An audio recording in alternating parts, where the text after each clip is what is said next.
자, 반갑습니다. 오마이갓을 사랑하시고 또 오마이갓을 전 세계에서 시청하고 계시는 수많은 청취자 여러분들, 이 천국에 오신 것을 진심으로 환영합니다. 환영합니다. 저희 영혼의 파트너 대소망교회 패설리 이성민 목사님, 오늘도 여전히 자리에 함께하셨습니다. 안녕하십니까? 안녕하십니까? 네. 이번에 오마이갓이라고 하는 것을 제안해 주시면서 하다 보니까 네. 제 자신에게는 굉장히 새로운 도전이었습니다. 그렇겠죠. 네. 이런 걸 해보신 적이 없으니까. 해본 적도 없고 이런 방송이 없어요. 없죠. 대한민국에 없습니다. 그러니까 이제 저희는 그냥 설교 언어를 하는 사람들인데 맞습니다. 제가 하는 얘기들을 이렇게 쉽게 풀어주시니까 네네네. 이거 굉장히 새로운 저한테는 도전이자 네네. 어떻게 보면은 주변에서는 뭐래요? 주변에서는 굉장히 새롭게 느껴지죠. 목사님 선글라스 낀 모습 처음 봤다. 선글라스 낀 모습 때문에 본다. 막 이런 것 때문에. 그래요? 예, 사실 내용면에서도 저희가 이제 성경을 굉장히 좀 쉽고 맞습니다. 좀 즐겁게 이제 여러분들에게 전달하기 위해서 사실 제가 좀 공을 많이 들이는 코너기도 합니다. 맞습니다. 그리고 뭐 저희가 지금까지 이제 뭐 구독자도 많이 늘고 오. 사실은 뭐 기적이라고 할 수 있죠. 놀랬습니다. 깜짝 놀랍니다. 깜짝 놀랐습니다. 깜짝 놀랍니다. 조만간 네. CBS에서 이제 저한테 연락 오고 거기 뭐 그런 프로그램들 많잖아요. 네. 그 뭐라 그러지? 뭐 빛과 함께 뭐 이런 거 주영훈 씨가 막 나와가지고 맞아요, 막 맞아요. 네. 재미가 없어. 그렇죠. 그 방송 너무 지루해. 맞아요. 이런 방송이 정말 방송이다. 저는 그런 굉장히 말씀 좀 드리고 싶습니다. 모험적인데 네. 저는 이제 들으면서 사람들이 많이 부정적으로 생각할 수도 있겠다라는 처음에 선입견을 갖고 있었는데 네. 오히려 사람들이 듣고 나서는 오히려 더 낫다. 성경 말씀에 대해서 정리가 되는데 쉽다. 이 얘기를 많이 해주셔서 네네. 그리고 중요한 것은 저희의 타겟은 네. 교회 오신 분이 아니고 맞습니다. 예, 교회를 한 번도 나가지 못한 분들, 그런 기회가 없었던 분들에게 네. 저희 채널로 낚아서 훅이죠, 훅. 처럼 네, 나가서 이렇게 한 번쯤 성경에 대한 이야기를 들어보는 것도 네. 참 좋은 방식이라고 저는 판단을 했어요. 좋습니다. 네. 자, 오늘 대미를 장식할 오늘의 인물은 바로 저의 이름과 같은 성경 속에서 사실은 데이빗과 함께 네. 미국 사람들이 가장 많이 이름을 선호하는 그렇군요. 다니엘에 대한 이야기를 해보겠습니다. 사실 다니엘이라는 이름이 미국에선 말이죠. 네. 동네에 한 3만 명씩 있습니다. 그 정도는. 예. 라스네임을 모르면 도대체 누구 다니엘을 얘기하는지를 알 수가 없어요. 그렇군요. 제가 있었던 클래스에 예를 들어 한 20명 정도 되면 네. 그 중에 한 5명은 반드시 다니엘이 들어갑니다. 특히 한인 가정, 한국 사람들이 이제 아들 이름을 지을 때 전부 거의 뭐 다니엘, 데이빗 뭐 이렇게 짓고. 그렇겠네요. 그다음에 여자 이름도 다니엘이 있어요. 그래요? 예, 여자도 다니엘이라는 이름을 씁니다. 그렇네요. 예. 그 마지막에 스펠링이 좀 다른데 네. 다니엘이라는 이름을 써요. 그래서 이 다니엘이라는 이름이 그만큼 인기가 있는 이유는 성경 속에서 굉장히 긍정적인 어떤 얘기를 하기 때문에 맞아요. 뭐 그러지 않을까라는 생각을 좀 해봅니다. 성경 속에서 나온 인물 중에서 바르고 이렇게 좀 정직하게 그렇죠. 그리고 또 줏대 있게 살아가는 인물이 좀 드뭅니다. 맞습니다. 근데 다니엘이 또 그와 같은 모습을 갖추고 살아왔죠. 다윗도 이러지 못했죠. 다윗도 이제 그렇지만 솔로몬도 이러지 못했습니다. 네, 다들 흔들렸는데 네네. 다니엘은 달랐어요. 정말 끝까지. 초지일관입니다. 네, 맞습니다. 그래서 마지막에 좀 빛을 보는 제가 오늘 그 뭐 마무리 얘기를 좀 나중에 할 텐데 자 네. 오늘은 이게 뭐 대미를 장식할 만한 인물이면 틀림없습니다. 맞습니다. 네, 확실한 네. 인물이고 그래서 성경 속에 나오는 인물 중에 저는 타이틀을 이렇게 한번 잡아봤습니다. 네. 사자구를 넘은 어떤 사나이의 인생 스토리. 그렇죠. 이게 굉장히 유명한 사건입니다. 사실. 맞아요. 그러니까 우리가 얼핏 보면 뭐 다니엘 그냥 이름 알고 잘 몰라요 사람들이. 그렇겠죠. 잘 몰라요 사실. 네. 하지만 다니엘이라는 인물 생각해보면 그냥 그 사자굴에 떨어졌다 그냥 사내 아니야? 요 정도만 아닌데 이게 만만치 않은 인물입니다. 맞습니다. 오늘 이 인물에 대한 이야기로 한번 이야기를 가보죠. 그렇죠. 사실 이 사람의 인물 자체가 한순간의 기적에서 그냥 그 기적을 읽어낸 사람이다. 이렇게 말하기가 좀 어려운 게 맞습니다. 포로로 끌려간 10대 소년 시절부터 일관된 그의 삶의 태도가 사실 이번 2025년에 우리 현대사회를 살면서도 사실 굉장히 저는 영향력이 있을 것 같은 얘기라고 생각을 했어요. 맞아요. 그래서 여기서부터 한번 시작을 해보죠. 자, 네. 배경을 먼저 설명을 하겠습니다. 네.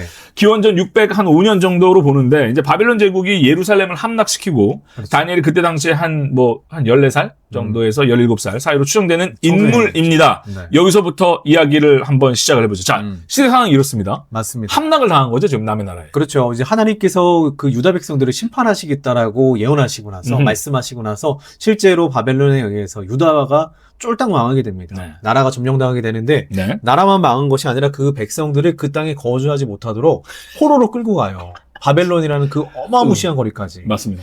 거기까지 끌려가는 도중에 있었던 사람으로 우리는 성경을 기록하고 있지요. 네네. 그때 아까 얘기했다시피 바로 청소년 나이 네네.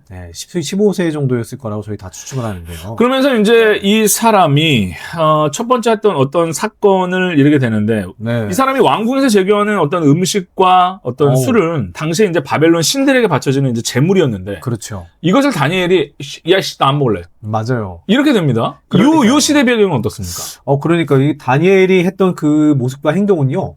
굉장히 큰 귀감이 됐던 것 같아요. 그 당시 포로로 끌려가면서 모든 것들을 포기했죠. 하나님이 우리 버렸네. 당연하죠. 이제 믿을 이유가 없네. 네네. 라고 포로로 끌려가면서 거기 그 맞춰 살아야 되겠다라고 생각했을 텐데 네네. 다니엘은 여전히 그 가운데서도 신앙을 잃지 않았던 것 같아요. 네네. 하나님 나 여전히 믿는 사람이야. 네. 라고 하면 아까 말씀하셨던 우상에게 바쳐졌던 술과 고기들을 먹지 않겠다라고 선언을 합니다.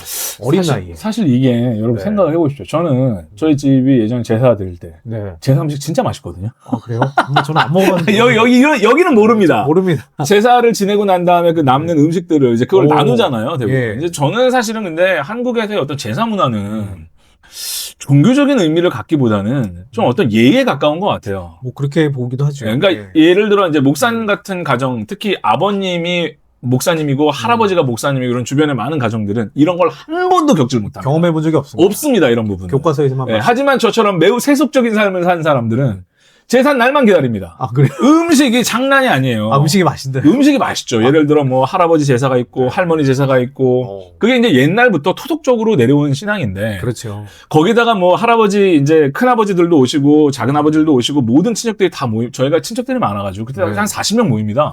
그래요? 한 집안에. 그러면 막 집이 막 터져나갈 것 같아요. 음식을 어떻게 신발이 여러분 한번 생각을 해보시죠. 그러니까. 누구 신발인지도 몰라요. 터지겠네요. 그러면 이제 형수들 첫째 형수, 둘째 네. 형수, 셋째 형수부터 시작해갖고 새벽부터 모여가지고 이제 그 제사상을 하고 네. 그 다음에 아침에 이제 모여가지고 제사 음식을 이제 차례를 지내고 그 다음에 이제 남는 음식으로 나누는 건데 거기에 음식이 매우 좋습니다. 그러니까 여기도 제가 이 얘기를 왜 말씀드리냐면 여기 이 음식이 그냥 여러분들 뻥튀기 2장, 1장 올려져 있는 게 아니에요. 아닙니다. 흰 쌀밥에 그냥 그렇죠. 김치 하나 얹어져 있는 음식이 아니고 맞아요. 그때 당시에는 정말 볼 수 없는 그렇죠. 아주 맛있는 음식들을 야 내가 하나님 믿는데 그렇죠. 아씨 내가 이거 아무리 배가 고파도 씨야 나 이거 안 먹을래. 이건 엄청난 일입니다. 그러니까. 이거 여러분들이 그냥 단순하게 야 그냥 제사하면서 이게 아니에요. 맞아요. 그 당시 상황상으로는 이게 되지 않았어요. 그 당시 포로로 끌려간 사람들에게 이와 같은 음식을 줬다는 것은 왕궁에서 왕이 직접 이 사람들을 데리고서 무언가를 해보겠다라고는 그렇죠. 강력한 의지가 있었기 때문에 그렇죠. 이 사람들이 거부하고 거절할 수가 있는 상황이 아닙니다. 거절 왜? 네, 근데 더 저는- 없어요? 막 이러겠네 나는. 그렇죠. 더 먹게 네네네. 하겠죠. 근데 저는 뭐 하여튼 그런 생각도 해봤어요. 15시니까 사춘기 한참 먹을라 했는데. 한참 먹을 나이인데 이거를 거절했다는 것은 신앙적으로 흔들리지 않은, 그 믿음적으로 흔들리지 않았던 그 모습을 잘 보여주신. 이 대가 있어요. 네. 이 대가 있고 저는 약간 다니엘 여기서부터 보면서 잠깐 사도 바울 좀 생각이 나더라고요. 오. 좀 비슷합니다. 고집 세고 맞아요. 원리, 원칙 이것 따지는 아주 맞아요. 그 보수의 정점에 있는 저는 그게 오히려 보이더라고요. 아, 그럴 수도 있겠네요. 사실은 많은 사람들이 뭐 요즘에야 좀 그런 퇴색됐지만 사실 보수라는 게 나쁜 게 아닙니다. 보수가 얼마나 멋있는 겁니까? 맞아요. 나라를 지키고 맞아요. 예를 중시하고 어떤 그 위계 질서와 이런 것들을 어떤 잘 지켜나가려고 하고 그렇죠. 가지고 있는 것을 지키려고 하는 이런 것들은 굉장히 좋은 모습인데 저는 다니엘이 이게 사실 진보적인 성향의 인간이 아닌 거예요. 이건 그렇죠. 이건 보수입니다. 좀 고리타분하지만. 여러분 보수가요. 이럴 때 진짜 멋있는 거예요. 그렇죠. 사실은. 그러니까 옛날에 여러분 생각을 해보시면 일제시대 때 말이죠. 그때 단발령이 내려졌습니다. 네. 머리 자르면 되잖아요. 그냥 머리 그러니까요. 단발로 자르면 됩니다. 근데 그때 그 보수, 그러니까 그때 당시에 어떤 나라를 이끌어가는 나라를 뺏긴 것도 열받아 죽겠는데 그렇죠. 저항도 못 하고 있는 그 양반들 중에 완전 찐 보수들이 있습니다. 어. 이름을 안 바꿉니다. 단발령 안 따라요. 네. 그러면서 그 사람들이 뭐라고 하느냐? 내 머리카락 자른다고? 목을 잘라. 그러면서 끝까지 그게 진짜 여러분 보수입니다. 네, 그게 맞습니다. 진정한 보수죠. 그렇죠. 전쟁이 나면 영국 같은 데들 왕족들이 가장 먼저 가서 죽습니다. 대한민국은 맞아. 근데 안 가죠. 근데 이제 안 가죠. 그러니까 제가 경우도 말씀드리고 있죠. 싶은 것은 네. 보수가 이런 거라는 거예요. 맞아. 원리와 원칙 무식해 보이지만 야 진보적인 니네들은 그러면 바꾸려고 하는데 그 바꾸는 것도 보수의 정신 위에서 바꿔야 되는 거야. 맞아요, 맞아요. 이게 정말 멋있는 거죠. 이러면서 이 다니엘이 저희는 채소하고 물만 주십시오. 그렇죠. 내가 열흘이 지나도 건강하지 않았다면 내가 그럼 그 음식 먹을게요. 그렇죠. 이렇게 선언을 합니다. 맞습니다. 베지테리안인가? 예. 아니, 그 당시 음식을 만드는 사람도 고민이 됐을 것 같아요. 그렇죠. 굉장한 결단이거든요. 왕이 먹이라고 했는데 안 먹겠다고 그래서 이 사람을 진짜 안 먹일 수 있는가? 네. 참 그때도 하나님의 도우심이 있지 않았을까. 맞습니다. 하나님이 그 마음을 감동시켜가지고 진짜 안 먹었는데 나중에 결과가 참 대단해요. 그렇죠. 더 좋아졌어요. 더 건강해졌습니다. 그러니까요. 약간 디톡스를 했나? 뭐 그럴 수도 있어요. 포로 생활, 긴 포로 생활 가운데. 그렇습니다. 네. 그러면서 이제 어떤 사건이 벌어지냐면 이 네. 바벨론 왕, 이 느부갓네살. 이 친구도 좀 성경에 좀 출몰을 하죠. 그렇죠. 이름 자체가 느부갓네살. 이 이름 자체가 좀 이렇게 한 번 들으면 좀 안 잃어버리는 이름이에요. 이 왕이 그냥 자는데 자꾸만 악몽에 시달려요. 그렇죠.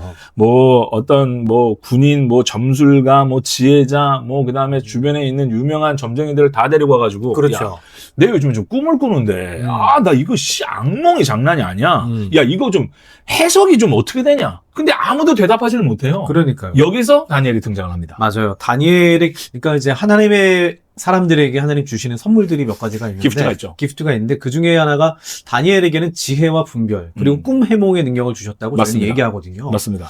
그 당시 이제 그 꿨던 꿈이 그 느부갓네살 왕의 꿈이 참 재밌어요. 이 사람이 낸 그 이제 점술가나 이 사람들이 해석하지 못한 이유 중에 하나가 왕이 꿈을 꿨는데 꿈 얘기를 하지 않고 그 사람들한테 내가 무슨 꿈을 꿨는지 맞춰보고 해석해봐 이렇게 합니다. 어허. 그러다 보니까 어떻게 수많은 알아? 사람들이 당황을 하게 되죠. 뭐 해석 자체가 안 되지. 뭔지 그렇죠. 모르는데. 얘기를 하고 나서 했으면 모르겠다만. 네. 그래서 이 사람들이 수많은 사람들이 그 자리에서 처형을 당하거나 쫓겨나거나 그랬겠죠. 맞습니다. 그런데 다니엘은 달랐습니다. 하나님께서는 그 꿈도 보여주시고 그 꿈에 대한 해석도 보여주셨던 게 바로 오늘의 이야기입니다. 사실은 다니엘이 이러면서 왕이 원하는 이 모든 것들을 다 꿈을 해몽도 해내고 맞아요. 다 맞춰냅니다. 그러면 왕 입장에서는 이것도 키우고 싶은데? 맞아요. 이것도 끼고 살고 싶은데? 이런 생각이 들죠. 왜냐하면 어떤 예언처럼 그런 것들을 정확하게 하나님께서 지혜를 주셔서 왕에 대한 꿈 해몽을 정확하게 해내고 네. 왕이 가려웠던 부분들을 확실하게 긁어주니까 사실은 신임을 받을 수밖에 없죠. 맞습니다. 그 당시 이제 꿈에 대한 해석을 하다 보면은 그릇된 해석도 될 수 있고 조금은 잘못된 얘기도 할 수 있는데 네네. 하나님께서 좀 지혜 주셔가지고 네. 느부갓네살 왕에게도 좀 좋은 이야기가 되고 네. 느부갓네살 왕 이후의 이야기를 해줌으로 말미암아 다니엘이 더욱더 신뢰를 얻게 되고 맞습니다. 나라의 지혜자로서 평가를 받게 되죠. 자, 이렇게 되면 대부분 스토리가 아주 뻔하게 흘러갑니다. 맞아요. 자, 질투하는 인간들이 생기죠. 아, 그렇죠. 이건 너무 당연한 세상 사는 게 너무 똑같은 거예요. 맞습니다. 어떤 왕이 한 사람만 이제 신용하고 신임한단 말이에요. 그렇죠. 그러면은 주변에 있는 사람들, 야, 씨, 그럼 나는. 그렇죠. 야, 나는 그럼. 저거 어떻게 좀 찍어내릴 수 없을까? 저 맞아요. 약점 뭐야? 맞아요. 야, 저 다니엘 저거 뒤 좀 한번 캐봐. 너무 당연하게 수순이 갑니다. 맞습니다. 그렇게 해서 이제 꿈 해몽으로 인해서 포로가 갑자기 지위가 급상승하게 됩니다. 그렇습니다. 그래서 주변 사람들이 아까 얘기했다시피 질투하면서 다니엘에 있어서 좀 비리를 캐려고 굉장히 노력을 많이 하죠. 네. 근데 결과적으로는 흠도 없고 부패가 없었다. 근데 유일한 흠이 있었다면, 유일한 흠이 아니죠. 유일하게, 이 사람을 좀 걸고 넘어질 수 있을 만한 게 있다. 그게 바로 다니엘의 신앙생활. 하나님 믿는 겁니다. 네, 기도하는 습관이었다고 할 수 있습니다. 맞습니다. 그 당시 이제 포로로 끌려왔으면은 그 나라의 종교를 또 왕을 섬기는 게 당연했는데, 그렇죠. 다니엘은 하루에 3번씩 자신의 땅인 예루살렘을 향해서 창문을 열고 3차례 기도를 했던 그와 맞습니다. 같은 믿음의 모습을 보여줬습니다. 이게 네. 이 모습을 딱 보니까 이게 뭐 시비 걸 것도 없고 시비 걸 거는 저 뭐 하나님 믿으면서 저거 기도하는 모습은 우리가 좀 맨날 보니까 야, 그러니까요. 저걸 걸고 넘어지자 해가지고 왕한테 가서 고자질을 하죠. 맞아요. 고자질을 하는데 왕이 썩 내켜하지 않아요. 왜냐하면 다니엘을 너무 좋아했거든요. 너무 좋아했죠. 네. 근데 문제는 뭐냐면 이거 그냥 넘어가긴 좀 어렵거든요. 그렇죠. 왜냐면 이거 그냥 넘어가 버리면 맞아요. 이거 뭐 너나 나나 다 기도한다고 이거 뭐 자기 말 안 들을 수도 있고 그렇죠. 자기의 어떤 그 권력에 좀 흠집이 될 수도 있으니까 맞습니다. 눈물을 머금고 눈물을 먹어. 왕이 여기서 다니엘한테 이런 기적이 일어날 거라고 생각을 했을까요? 왕도 그런 생각은 못했을 것 같아요. 그런데 저는 그 성경 말씀의 재밌는 이야기가 네네. 왕이 다니엘에 대한 처분으로 네네. 사자굴에다 던지라고 했던 거는 이해가 돼요. 그건 뭐 그 당시 처벌이었기 때문에 네네. 그렇게 했는데 그 다음날 아침에 일어나자마자 새벽에 잠도 못 자고 일어나자마자 가서 그게 좋은 씬입니다. 네, 다니엘아 살아있느냐라고 물었던 게 혹시나 다니엘에게 어떠한 기적이 일어나서 하나님 살려주실 것을 이 왕도 좀 은연중에 좀 기대하고 있었던 건 아닐까. 그러면서 네. 아침에 그러니까 잠을 못 잤습니다. 못 잤어요. 왕이 사실 이런 신하들은 한둘이 아니었을 텐데 그러니까요. 그만큼 아꼈다는 거죠. 맞아요. 가자마자 다니엘을 찾습니다. 맞습니다. 다니엘아, 네 하나님이 너를 구했느냐? 그렇죠.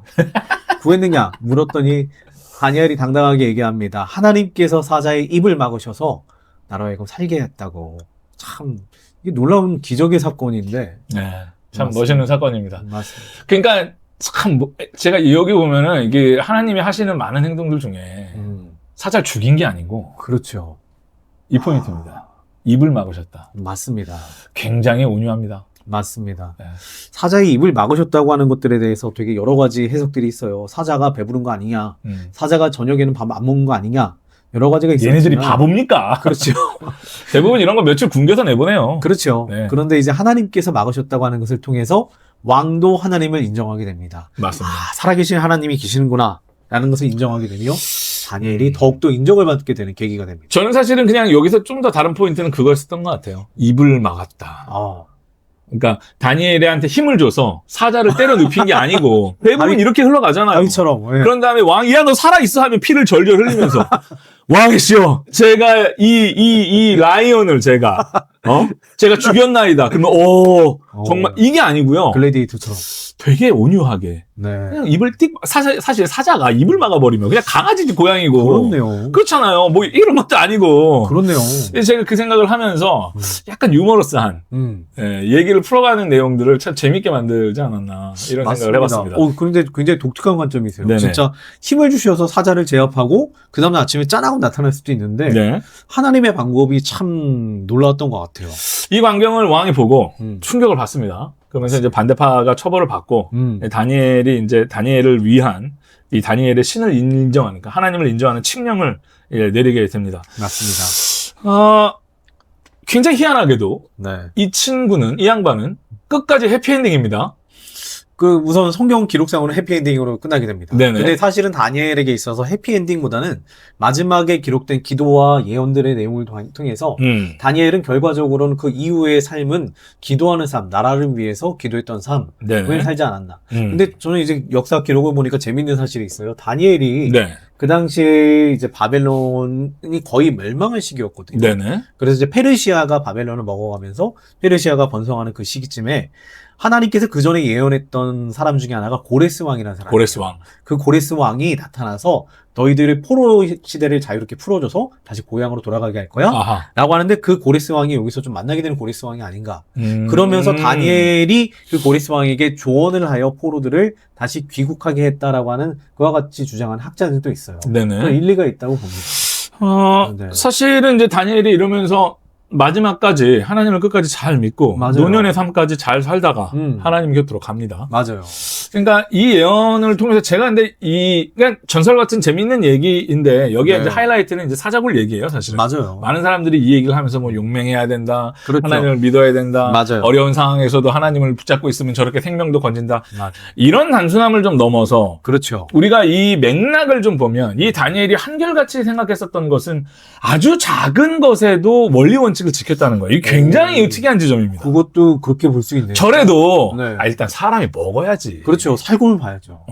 야, 일단은 그리고 이렇게 질투를 좀 하면 대충 나 같으면 가서 알았어. 그렇죠. 야, 내가 그러려고 그런 거 아니고 이렇게 약간 좀 아부도 하면서 그러니까 이렇게 사회생활 할 수 있는데 이 친구는 다른 거는 다 괜찮지만 자기가 갖고 있는 원리 원칙에서는 언제나 초지일관이었다는 거예요. 야, 사회생활 얘기하니까 네네. 이제 이해가 확 되네요. 네네. 다니엘은 이제 왕에게 칭찬받는 삶을 살았는데 사회생활을 해가지고 칭찬받았던 게 아니잖아요. 그렇습니다. 하나님의 길과 하나님의 방법을 따랐더니 하나님께서 세상으로부터 인정받게 해주셨다. 네네. 이게 정말로 중요한 포인트입니다. 저는 사실 오늘 이 2025년을 제가 이제 마무리를 하면서 아마 이 방송이 아까도 말씀드렸다시피 이제 마무리가 될 텐데 저는 이 이야기의 마지막을 좀 이렇게 좀 어떤 얘기를 좀 하고 싶냐면 이 신앙은 매우 보수적이어야 한다고 저는 믿습니다. 저도 그 말에 동의를 많이 네, 해요. 왜냐하면 여러분 한번 생각해 보시면 여러분 우리가 음악하는 사람들 많이 만나면 이렇게 재즈 피아니스트들 많이 만나거든요. 네. 미국을 가게 되면 미국에서 이제 뭐 바나 이런 데도 가면 흑인 아저씨들 이런 분들이 막 피아노 이렇게 연주해요. 그래요? 막 이렇게 그거 보면은 네. 야 저거 피아노 저 뭐야 저거. 그분들 실제로 피아니스트의 정식 교육을 완벽하게 마친 분입니다. 그러니까 그런 스킬이 그래요? 나오는 거예요. 야. 피카소의 그림 처음에 초상화 여러분 그린 거 옛날 작품 보십시오. 정말 잘 그립니다. 정석으로. 그렇죠. 그러니까 그런 아트가 나오는 거예요. 야. 이런 신앙의 밑바닥도 매우 보수적으로 다뤄놔야 됩니다. 그렇네요. 맞아요. 매우 보수적이어야 됩니다. 너무 동의합니다. 여러분들이 신앙을 전파할 때는 진보적일 수 있어요. 근데 그렇죠. 그것의 중심에 매우 보수적인 성향의 신앙을 공부를 하고 가지고 있어야 맞아요. 이게 된다는 거예요. 저는 오늘 너무 좋은 얘기, 맞는 얘기를 해주시죠. 이게 매우 중요한 네. 겁니다. 여러분 제가 이렇게 껄렁껄렁해 보여도 저 공부 겁나 했습니다, 여러분. 맞습니다. 저 두란노서 진짜 책만 보면 찢어 발기고 싶습니다. 제가 장로님 만나가지고 울면서 공부했어요. 맞아요. 여러분 정말 힘들어요. 느낌이 옵니다. 딱. 정말 싫어요 하기. 맞아요. 하지만 장로님이 저한테 해준 말씀이 있어요. 너는 저 항상 아들처럼 대해줬기 때문에 네. 너는 성격이 그러기 때문에 이게 탄탄해야 된다. 오. 이게 탄탄하지 않으면 너 나중에 이거 다 날아갈 수 있다. 오. 야. 해주신 말씀이 있어요. 너 생각해봐라. 너 지나가는 이렇게 어떤 거지가 신앙에 대해서 얘기한다고 생각을 해봐라. 너 듣겠냐? 하지만 그때 당시에 저한테 이런 말씀 해주세요. 너 이건희 회장이 만약에 너한테 와가지고 그게 모두 어떤 차이겠느냐? 항상 네 기반으로 성경적으로 그런 말을 할 수 있게끔 네. 이 신앙에 대한 네가 크레딧을 쌓지 않으면 이거 나중에 흔들린다. 맞아요. 언제든지. 그래서 그냥 넌 그냥 죽었다 생각해라. 그래서 제가 한 1년 동안은 정말 죽을 것 같아요. 진짜 정말 너무 가기 싫어. 저는 운전하고 하다가 그런 생각들은 사고 났으면 좋겠다. 오. 여러분 그거 혹시 이 감정을 아시는지 모르겠어요. 저도 알죠. 너무 싫은 거예요. 알죠. 게다가 숙제를 안 했어. 굉장히 또 그럼 그 생각이 들만하네요. 정말 갖다 받고 싶어요, 진짜. 개꾸살이 먹고. 게다가 그 장로님은 자기 시간을 쪼개서 그렇죠. 나를 위해서 그 18중가를 해주시는 건데 공부량도 너무너무 많고 막 진짜 죽고 싶은 거예요. 진짜 너무 가기 거짓말. 그러니까 오히려 아침에 전날부터 잠이 안 와요. 가기 싫어가지고. 내가 이거 뭐 하고 있지? 그런 생각 들만했네요.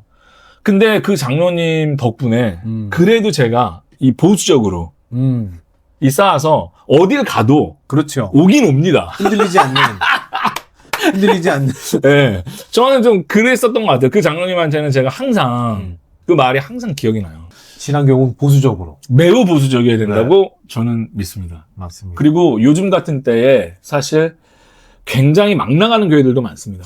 하지만 그런 교회는 여러분들 피하시고 재미없는 교회. 재미는 없지만. 네, 재미는 없지만 말씀 선포를 가장 많이 하는 교회. 말씀 그리고 중심인 교회. 성경 공부 많이 하는 교회. 이런 말씀 교회가 정말 좋은 교회라고 저는 믿습니다. 맞습니다. 소망교회가 그렇습니다. 진짜. 정말이에요. 맞습니다. 성황교회가 맞습니다. 자, 참 너무 귀한 자리를 마련해 주셔서 너무 감사하고 네. 2025년 동안에 저희 사실 크게 기대하는 바가 없었거든요. 그때 얘기하면서 한 2명, 3명한테만 전달되었으면 좋겠다 했는데 지금까지 들은 간증만 해도 수많은 사람들이 참 은혜 받고 저도 또 마음의 그렇습니다. 위안을 얻고 저도 그렇습니다. 또 유익을 얻었을 거라고 봅니다. 자, 항상 감사드리고요. 그리고 저희가 2026년에는 더 좋은 프로그램, 그리고 더 재미있고, 더 즐겁고, 그리고 성경 쪽으로는 매우 보수적인, 하지만 전도에 있어서는 진보적인 맞습니다. 그런 프로그램으로 다시 여러분들과 만나겠습니다. 고맙습니다! 수고하셨습니다. 수고하셨습니다. 한 해 동안 수고하셨습니다. 너무 고생하셨습니다.